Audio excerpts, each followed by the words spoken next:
What's up, guys? This is Landon Medina here with Connections Cheyenne, and you're about to watch another episode of the Connections podcast. Today, we have Mr. Seth Glause joining me in the studio here today. Seth is a Wyoming native and a local rodeo legend here in Wyoming. Been to the NFR 4 times, so we're going to sit down and talk to him about that.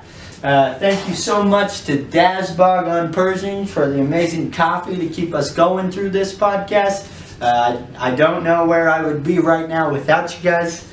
So thanks for helping fuel that. This podcast is brought to you guys by all of our local Connections partners. Here's our logo sheet right here.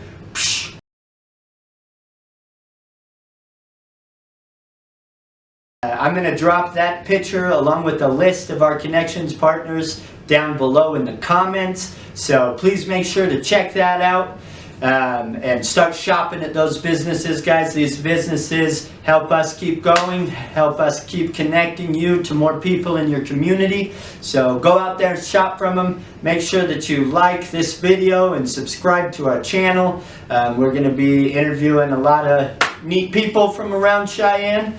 So make sure that you like and subscribe, and thank you guys for all your support. We can't tell you how much we appreciate it, so thanks for watching. Tune in. Let's do it. I need to get someone that's able just to come in with me every time and be able to work the camera and stuff. That'd be a lot better. So, all right. Well, hey guys, I'm here with Mr. Seth Glause. A little bit of Wyoming royalty, kind of local legend here for rodeo. Something that's been in his family for a while, and just like to get the chance to talk with him and get to know him. So, Seth, will you introduce yourself to us? I'm Seth Glause, head rodeo coach at Laramie County Community College. Nice. How long have you been doing coaching for? I've been here for just under 4 years as a head coach. Okay. You want to tell us a little bit how you got into that job? Yeah, so in 2016, I was rodeoing professionally, ended up getting hurt, kind of trying to figure out what I was going to do with my life. And then one day the phone rang and they asked, one of my friends was the interim head coach, she asked me to come in if I'd come help the team out. So started helping them. The following year when they hired a new head coach, I was fortunate enough to be asked to be his assistant coach and helped Bo for 2 years. He moved on, went to the University of Wyoming, and I was fortunate enough to get the head coaching job permanently. Heck yeah. You like it so far? Yeah, it's been great. You know, being able to help these student athletes and help them pursue a degree and pursue their goals as professional rodeo cowboys and cowgirls, you know, helping them down the path that I went down, and being able to be a mentor for them just means the world to me. That's awesome. Let's talk about that path a little bit. So you said that you rodeo professionally for a while, right? Yep, I rode saddle broncs and bulls for about 10 years. Okay. When did you start doing that? My rookie year was in 2007. Okay. And how old were you? I was 18 years old. Oh man! And then you've been riding bulls, I guess not professionally, but before that, right? Yeah, I grew up rodeoing. I think I got on my first steer when I was like 3 years old. What? Yeah. I was scared of the sheep when I was 3 years old. I remember asking my mom, like, you know what? I don't think I'm ready for this. Yeah. So it was, you know, just something that. I'm thankful for is I got to live my childhood dreams. I wanted to be a professional rodeo cowboy, and you know, I was fortunate enough to be able to do that and make a living and you know, have a successful career. I ended up going to the NFR 4 times in the bull riding, so it was pretty unique. Oh man, tell me about that first. You first found out you were going to your first NFR. Yeah, I was pretty excited. We were in Ellensburg, Washington, and I was my traveling partner got hurt, so I was rodeoing that the end of the year kind of by myself, and my dad ended up going to some rodeos with me over Labor Day, which is right at the end of the season, and helping me drive, and we went all over the place. I was trying to make enough rodeos to go to get a count to go to what they called the Heartland Finals at that point in time, and was fortunate.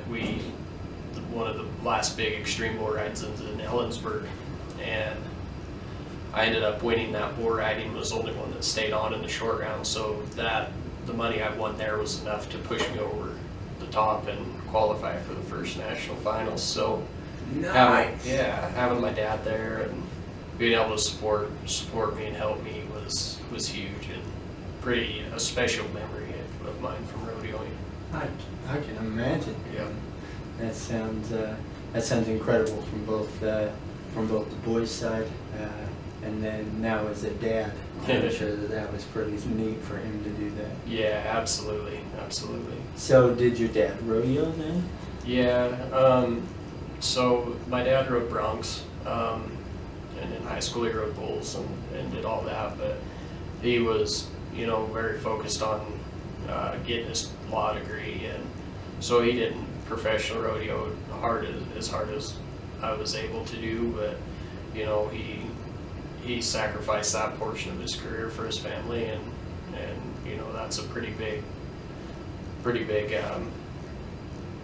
of him to do that. Yeah, absolutely.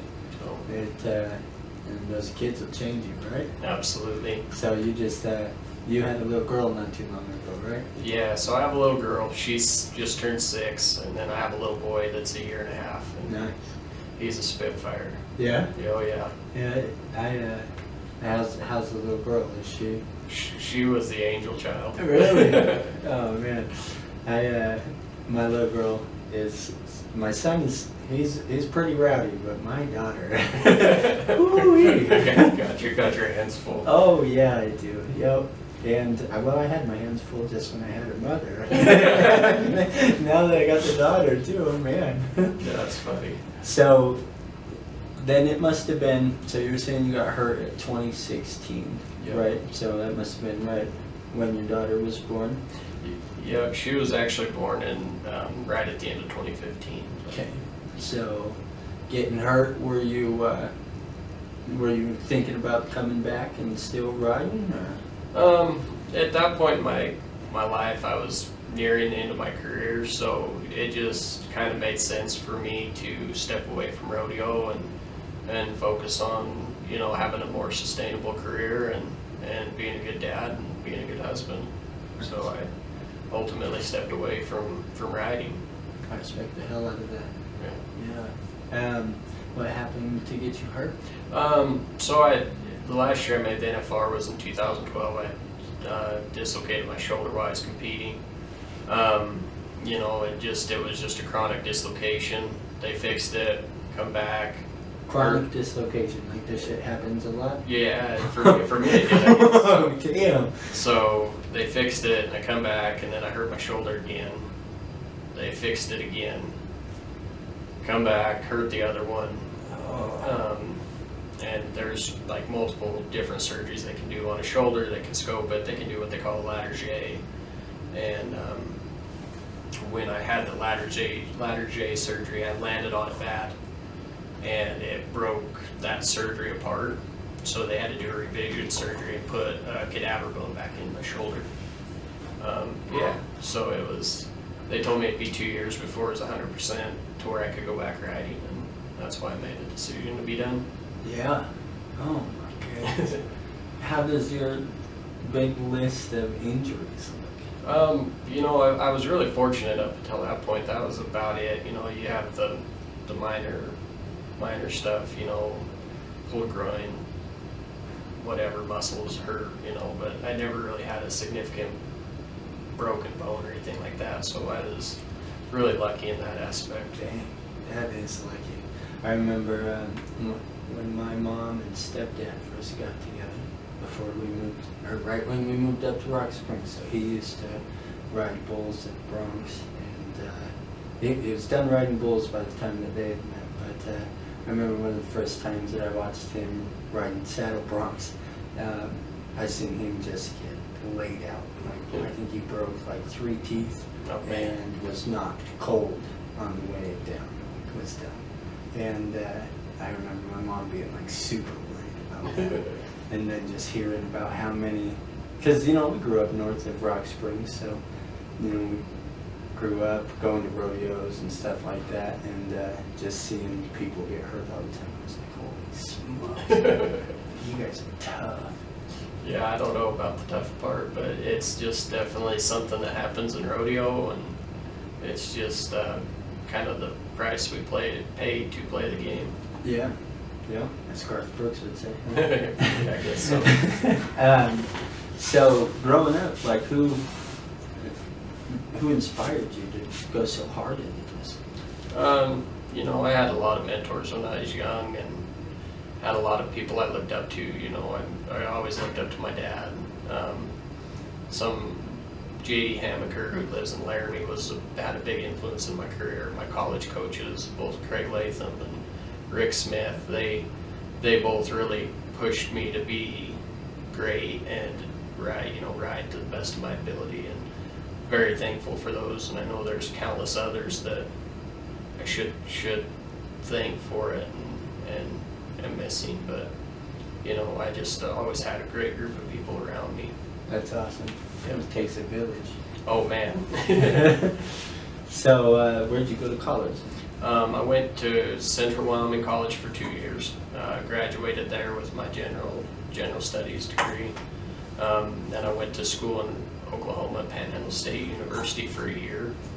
I decided I wanted to pursue my rodeo career, so I didn't go back to school. And then 2 years ago, during COVID, I ended up graduating from the University of Wyoming. Nice. Yeah. Congratulations. Thank you. That's really cool. Yeah.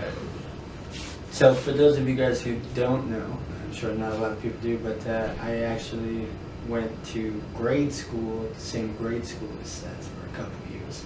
I think you were, what year did you graduate high school? 2006. 2006, so I was a couple of years behind you. But we were watching the NFR one day, and my stepdad goes, "Hey, this kid's from Rock Springs," and I went and watched you right there, and I was like, "Dad, I know that kid. I know that kid went to North Park." So I went in back in my room and got out my little yearbook, and yeah, sure enough, found you in there, and that was cool. You were the first person from any school that I went to be on TV, on the national stage. I thought that was way cool.